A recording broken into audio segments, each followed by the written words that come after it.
નમસ્કાર વિદ્યાર્થી મિત્રો, હું છું ચાલા જયેન્દ્ર અને તમે જોઈ રહ્યા છો ગુજરાતી એજ્યુકેશન. વિદ્યાર્થી મિત્રો, આજે હું તમને ધોરણ 8 વિષય વિજ્ઞાન દ્વિતીય સત્ર સ્વાધ્યાયપોથી સોલ્યુશન 2024-25નું કરાવવા જઈ રહ્યો છું. વિદ્યાર્થી મિત્રો, અગાઉની વિડીયોમાં આપણે પ્રશ્ન 1 થી પ્રશ્ન 5નું સંપૂર્ણ સોલ્યુશન જોઈ ચૂક્યા છીએ, એટલે કે ભાગ 1ની અંદર આ બધું આપણે જોઈ ચૂક્યા છીએ. આજે હું તમને ભાગ 2ની અંદર પ્રશ્ન 100 થી સંપૂર્ણ સોલ્યુશન કરાવવા જઈ રહ્યો છું. તો જોઈએ પ્રશ્ન 6. નીચેના પ્રશ્નના ટૂંકમાં ઉત્તર લખો. એમાં પહેલું છે ઋતુસ્રાવ શું છે સમજાવો. તો વિદ્યાર્થી મિત્રો, એની અંદર આન્સર તમે જોઈ શકો છો. અહીંયા હું આન્સરનું વાંચન નથી કરતો. જો વાંચન કરવા રહીશ તો વિડીયો ખૂબ લાંબી થઈ જશે, એટલા માટે તમારે જાતે જોઈને લખવું પડશે. તો તમે જોઈ શકો છો પ્રશ્ન 1નો આન્સર.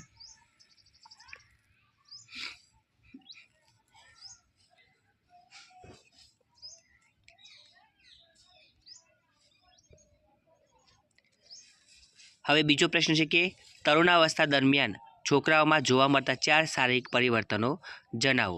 તો વિદ્યાર્થી મિત્રો, એનો આન્સર પણ તમે જોઈ શકો છો.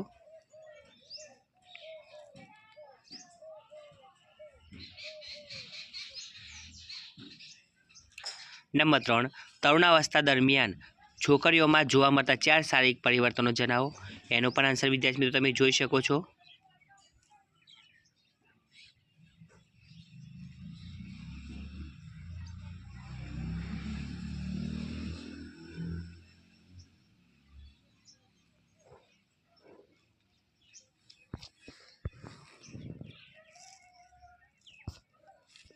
હવે નંબર 4, જાતીય અંતઃસ્ત્રાવ એટલે શું? તેનું નામકરણ આ પ્રકારે કેમ કરવામાં આવ્યું છે? તેના કાર્યો જણાવો. તો વિદ્યાર્થી મિત્રો, એનો આન્સર પણ તમે જોઈ શકો છો.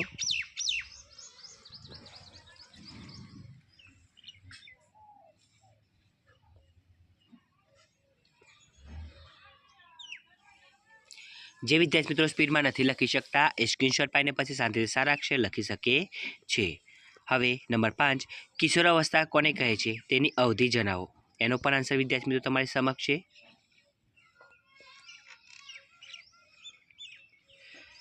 નંબર 6, એક છોકરાની ઉંમર 9 વર્ષ છે. તેની ઊંચાઈ 120 સેમી છે. વૃદ્ધિકાળના અંતિમ તબક્કા પર તેની અંદાજિત ઊંચાઈ કેટલી હશે? તો એનો આન્સર વિદ્યાર્થી મિત્રો તમે જોઈ શકો છો.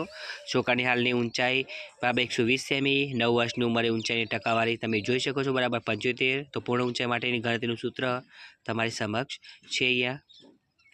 એવી જ રીતે નંબર 7, છોકરા અને છોકરીમાં તરુણાવસ્થામાં પ્રજનન અંગોનો વિકાસ સમજાવો. તો વિદ્યાર્થી મિત્રો, એનો આન્સર તમે જોઈ શકો છો.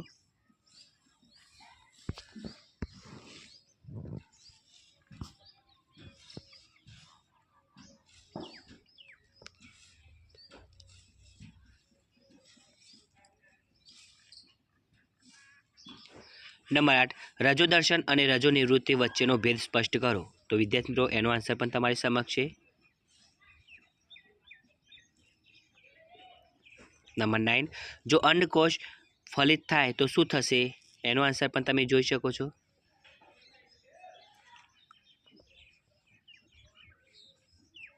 નંબર 10, એડ્રિનલ ગ્રંથિના અંતઃસ્ત્રાવના કાર્ય જણાવો.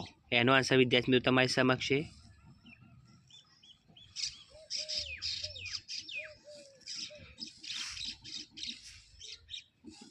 નંબર ડીએસનો ફેલાવો કેવી રીતે થાય છે? એનો આન્સર વિદ્યાર્થી મિત્રો તમારી સમક્ષ છે.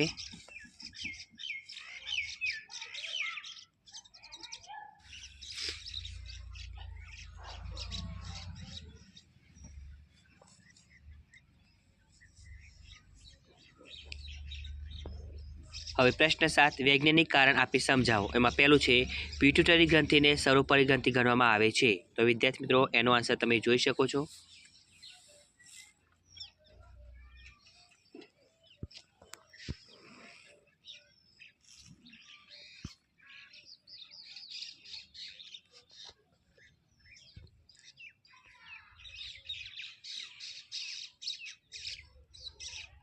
બીજો, દેડકામાં થાઇરોઇડ ગ્રંથિ વિશેષ મહત્વ ધરાવે છે. એનો આન્સર તમે જોઈ શકો છો વિદ્યાર્થી મિત્રો.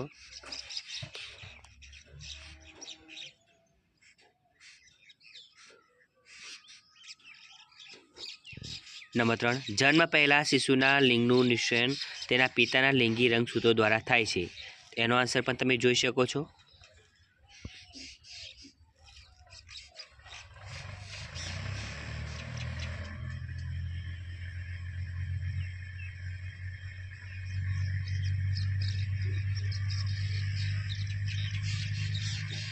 હવે પ્રશ્ન 8 તફાવતના બે મુદ્દા લખો નર જાતિ અંતઃસ્ત્રાવ માદા જાતિ અંતઃસ્ત્રાવ એ પણ તમે જોઈ શકો છો પહેલું છે તે શુક્રપિંડમાંથી સ્ત્રાવ પામે છે જ્યારે અન્નપિંડમાંથી સ્ત્રાવ પામે છે નર જાતિમાં અંતઃસ્ત્રાવ ટેસ્ટોસ્ટેરોન છે જ્યારે માદા જાતિ અંતઃસ્ત્રાવ ઇસ્ટ્રોજન છે હવે પ્રશ્ન 9 એની અંદર જોડકા આપેલા છે જોડકા તમે જોઈ શકો છો પિટ્યુટરી ગ્રંથિ તો એમાં આવશે વૃદ્ધિ અંતઃસ્ત્રાવ થાઇરોઇડ ગ્રંથિ તો એમાં આવશે થાઇરોક્સિન અને શુક્રપિંડ તો એમાં આવશે ટેસ્ટોસ્ટેરોન અને નંબર 4 અંડપિંડ તો એમાં આવશે વિદ્યાર્થી મિત્રો ઇસ્ટ્રોજન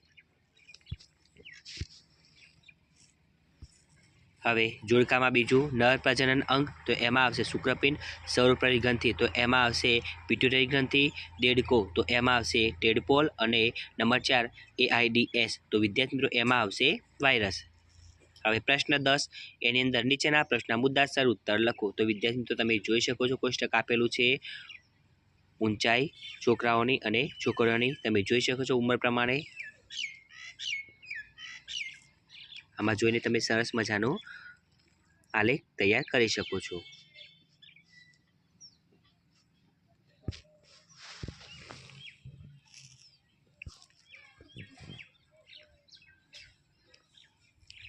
એનો બીજો પ્રશ્ન છે ઋતુસ્રાવ રજોસ્રાવ ચક્ર સમજાવો તો એનો આન્સર પણ તમે જોઈ શકો છો વિદ્યાર્થી મિત્રો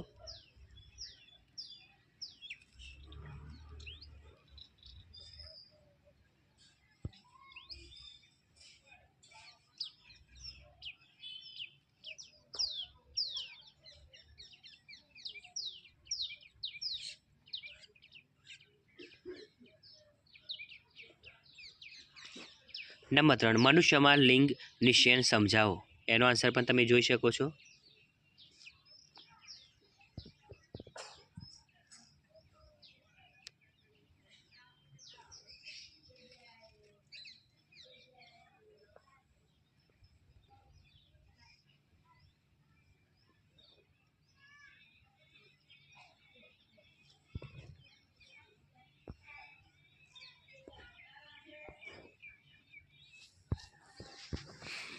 હવે આગળ પ્રવૃત્તિ જોઈએ વિદ્યાર્થી મિત્રો પ્રવૃત્તિની અંદર પણ તમે જોઈ શકો છો એક છોકરાની ઉંમર 12 વર્ષની છે તેની ઊંચાઈ 126 સેમી છે તો વૃદ્ધિકાળના અંતિમ તબક્કા પર તેની અંદાજિત ઊંચાઈ કેટલી હશે તો એનો આન્સર તમે જોઈ શકો છો એવી જ રીતે બીજો પ્રશ્ન એક છોકરીની ઊંચાઈ 132 સેમી છે જો તેની ઉંમર 11 વર્ષ હોય તો તેની અંતિમ ઊંચાઈ આશરે કેટલી હશે તો એનો આન્સર પણ વિદ્યાર્થી મિત્રો તમે જોઈ શકો છો તો વિદ્યાર્થી મિત્રો તમને મારી આ વિડીયો પસંદ આવ્યો હોય તો વિડીયોને લાઇક કરો કમેન્ટ કરો શેર કરો અને સબસ્ક્રાઈબ જરૂર કરો ધન્યવાદ